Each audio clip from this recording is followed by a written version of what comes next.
Hi, my name's Logan Larsen, and I'm one of IPCNY's remote artist in residence for mapping narratives. I'm a print-based artist, and I really focus on reusing text and found annotations and kind of pulling from these narratives that are both canonical or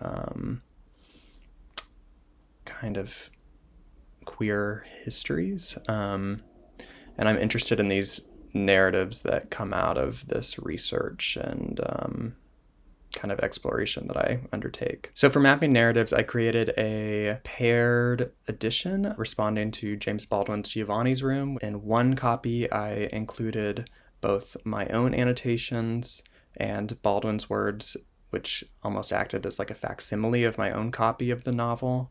And then I also produced a version of the novel that only included my annotations and removed Baldwin's text completely.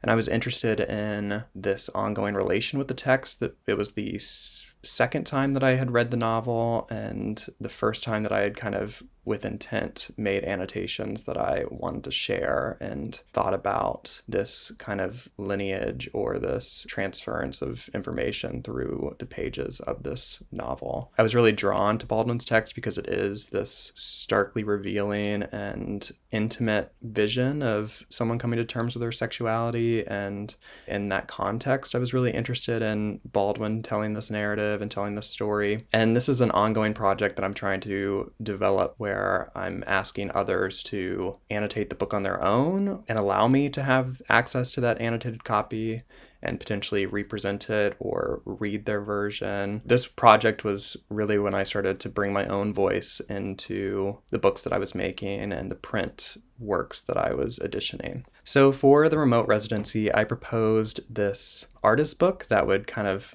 collect and consolidate a number of various threads I had been working on that all centered around this narrative found at the end of the Iliad, where Patroclus, Achilles' lover or cousin or brother, it varies on what iteration of the myth you get, but I opt for the kind of romantic partner version of it. Achilles has basically said, like, I'm not fighting anymore, my honor has been impeded, and I'm not saving the day. Patroclus dons the armor of Achilles. He goes into battle as Achilles and is basically found out and struck down, and Achilles' rage at the death of his partner brings to end the Trojan War. For this artist book, I proposed to make this contemporary version or contemporary imaging of the armor of Achilles. So I thought about it through clothing, through touch, through skin, through these kind of moments of looking or exchange. The cover is this cut paper, almost stereotypical armor pattern.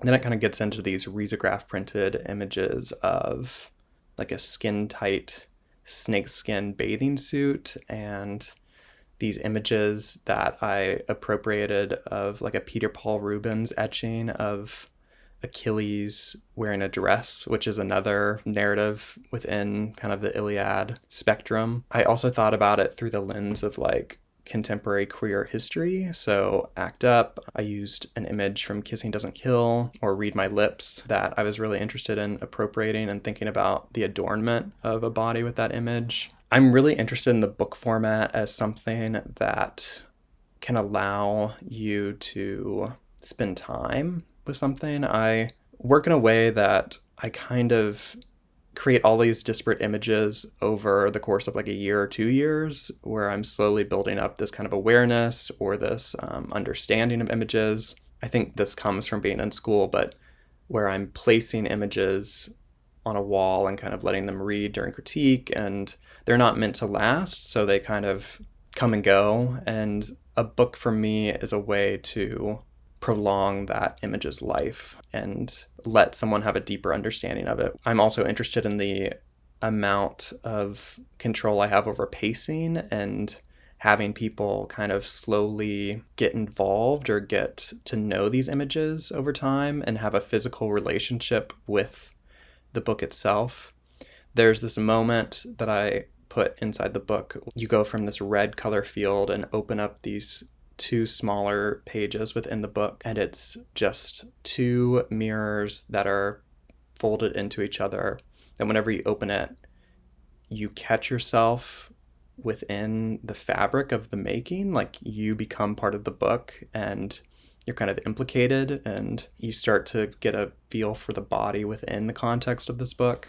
So I challenged myself to make kind of a larger edition than I had ever made before, which is an edition of 75 books. I was really just like dead set on making something that I could share kind of wider than some of my other books had been. I didn't expect that it would become so labor intensive. Like I'm very used to process heavy making, but this was like, oh, I'm going to spend like days with this cut paper machine, this silhouette craft machine, like just letting pages run. There was like a real intimacy there that I was slowly accumulating these pages and slowly accumulating these ideas that then transitioned into the larger book. The IPCNY residency came at a really important time for me just because I had just graduated and I didn't know how to kind of resolve some of these images that I had been working through. I finished my last year in college with the context of COVID, so I had already built up this kind of system at home of working and was very comfortable with that.